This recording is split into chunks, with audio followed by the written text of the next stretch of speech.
Imagine a place that tells a story spanning centuries, where culture and nature intertwine to create something truly extraordinary.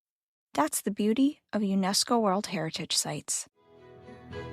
I'm Abigail, and this is Global Treasures, the podcast that covers the history, travel tips, and legends surrounding one of the 1,223 World Heritage Sites each episode. These places have been identified as having universal, cultural, or natural significance that is so exceptional that it transcends national boundaries and is of importance to present and future generations. Welcome to Season 2, where we'll explore the 45 sites that UNESCO added in 1979 together. Thank you for listening to the Global Treasures podcast. We appreciate all of your support, and you can continue to support us by subscribing at Apple Podcasts, Spotify, or Podbean. You can also follow us on TikTok and Facebook.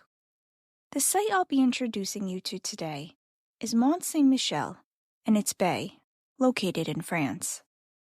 Close your eyes and listen. Hear the whisper of centuries carried on salt-laden winds. Feel the ground beneath your feet transform from solid earth to shifting sands, then to restless waters. This is Mont-Saint-Michel, a place where geography defies imagination, where stone and sea engage in an endless, mesmerizing dance. Imagine a rocky tidal island rising from the misty waters of Normandy, a medieval marvel that changes its very nature with each tide. Known as the Wonder of the West, Mont-Saint-Michel is more than a destination. It's a living, breathing testament to human determination, spiritual devotion, and architectural genius. Mont-Saint-Michel is not merely a building, religious site, or a location.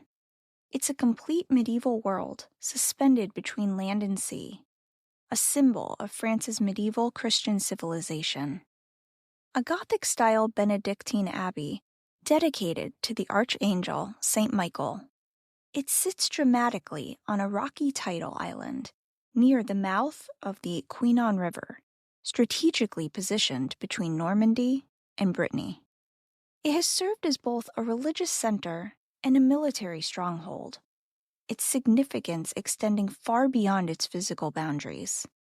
This is a pilgrimage site that reflects an ancient tradition of creating sanctuaries in difficult-to-access locations.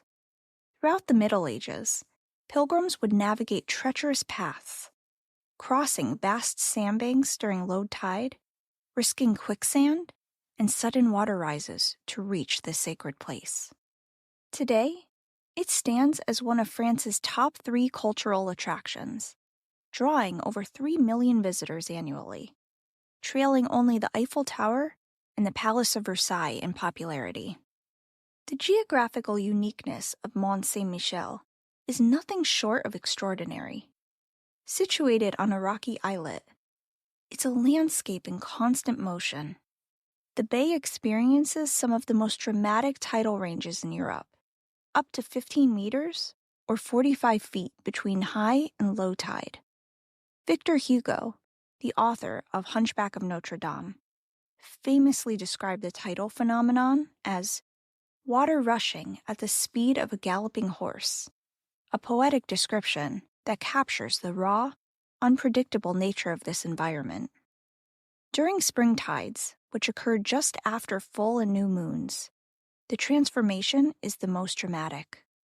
The mount alternates between being an island and a landlocked site, a metamorphosis that has captivated visitors for centuries.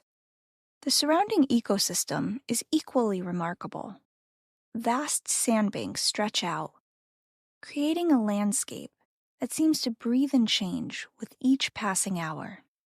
The tidal variations create a unique environment that has been carefully preserved, contributing to its UNESCO World Heritage status. The architecture of Mont-Saint-Michel is a breathtaking journey through medieval building techniques, a physical narrative of evolving styles spanning 6 centuries. Let's travel through time, starting with the oldest structure, Notre Dame sous terre. This pre-Romanesque church, constructed in the 10th century with granite masonry and flat bricks, represents the earliest foundations. Imagine monks working meticulously, building directly on the island's rocky summit, their construction techniques adapting to the challenging terrain. The Romanesque period brought further innovations. The abbey's nave, supported directly by the rock summit, showcased early ribbed vaulting, a revolutionary architectural technique. Then came the Gothic period, a time of architectural revolution. The marvel constructed between 1204 and 1228 exemplifies this transformation. This three-tiered structure is a masterpiece of medieval engineering. Each level tells a story. Ground level with practical storage and chaplaincy spaces, middle levels with guest quarters for knights and hosts, and the upper level featuring a delicate cloister with sea-facing colonnades and a vast monastic refectory. The architectural design wasn't just about aesthetics. It was a physical representation of medieval social hierarchy. The abbey sits at the summit, symbolizing God's supreme position. Below, great halls for nobility, then stores and housing, and at the very bottom, outside the protective walls, the humble dwellings of fishermen and farmers. The story of Mont-Saint-Michel is a narrative of spiritual inspiration, political intrigue, and human resilience. According to local legend, it all began with a divine vision. Bishop Aubert of Avranches claimed the archangel Michael appeared to him in a dream, instructing him to build a church on this rocky island. Not once, but twice the archangel visited, and only on the second visitation did the bishop take the divine instructions seriously. Founded in 966 under Duke Richard I of Normandy, the site transitioned from a small hermitage to a powerful Benedictine abbey. During the Carolingian period, it became a center of religious activity and scholarly pursuits. The Norman conquest of 1066 marked a significant moment. Mont-Saint-Michel's monks supported William the Conqueror, cementing the site's political and symbolic importance. But its most dramatic historical chapter unfolded during the 100 Years' War. For 30 years, the Mount's strong fortifications and strategic location made it unconquerable by English forces. It inspired figures like Joan of Arc and became a symbol of French resistance. The high walls and natural defenses turned it into an impenetrable fortress. The French Revolution brought another dramatic transformation. With monastic populations dwindling, the abbey was repurposed as a prison for political prisoners. But public interest, championed by romantic artists and intellectuals like Victor Hugo, saved this architectural treasure. In 1863, the prison was closed and restoration began. And just to add to it all, when you visit, here's some fun facts that will make you smarter than your average tourist. Did you know William the Conqueror was so inspired by Mont-Saint-Michel that he created a smaller replica called St. Michael's Mount in Penzance, England?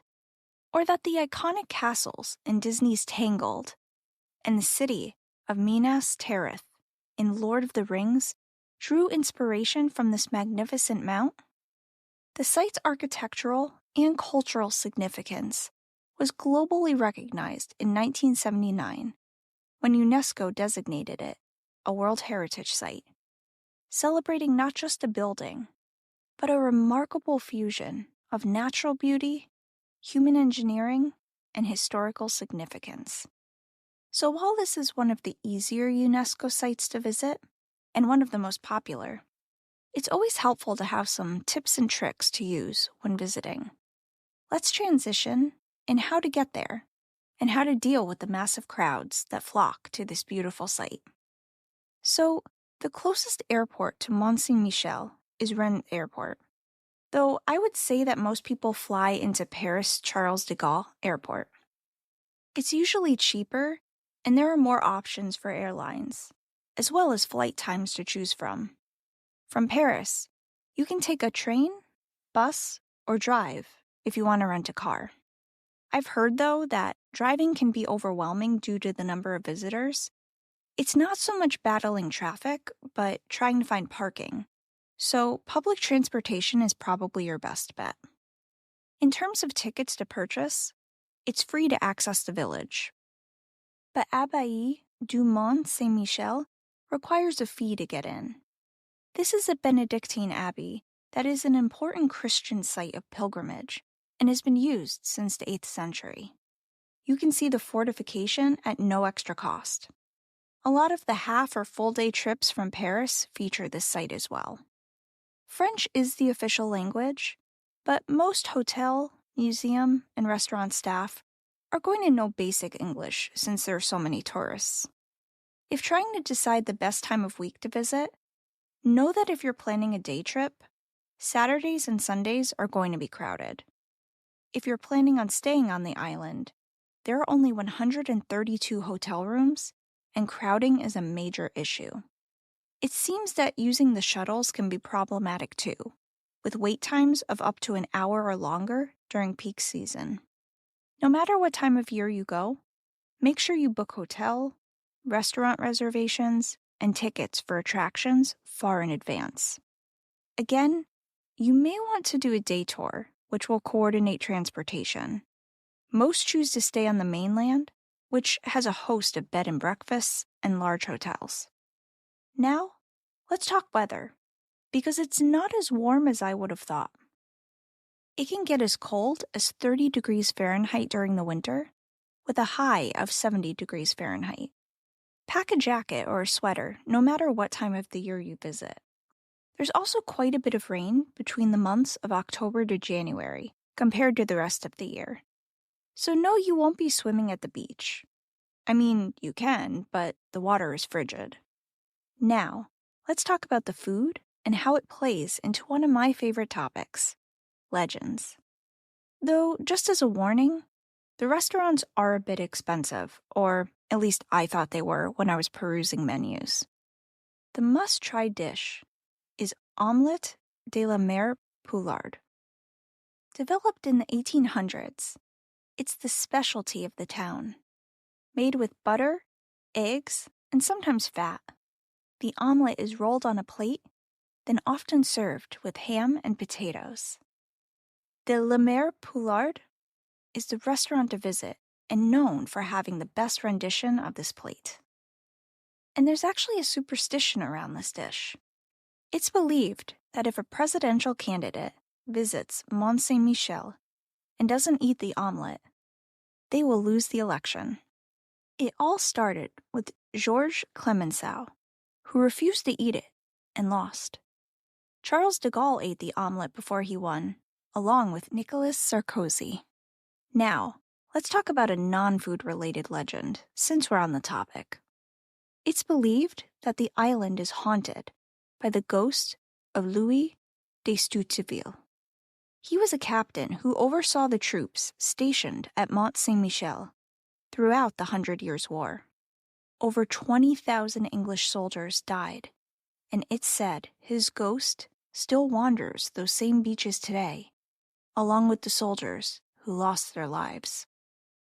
Finally, let's wrap up today by talking about the issues that are faced in preserving this site. In 2015, major work was done to help revive the maritime rectitude. The bay surrounding Mont-Saint-Michel had a buildup of silt, and there was a causeway from the 1800s that was blocking water flow. They also started a renovation project at the tune of nearly $300 million, which removed the old causeway with the purpose of letting the sea move organically around Mont-Saint-Michel and build a light bridge or walkway instead. that causeway had prevented tidal currents for 130 years. So many of these issues have been partially or fully eliminated, which is fantastic. It's always nice to wrap up an episode with an up tip. Our next episode will transport us to another UNESCO World Heritage Site that captures the imagination. Natural and cultural heritage of the Ohrid region. Located on the shores of Lake Ohrid, one of the oldest and deepest lakes in Europe. It's also home to one of the oldest human settlements in Europe. Join us as we explore this aquatic marvel, a breathtaking ecosystem with more than 200 species. Until then, keep exploring, keep wondering, and keep treasuring the remarkable diversity of our world's heritage.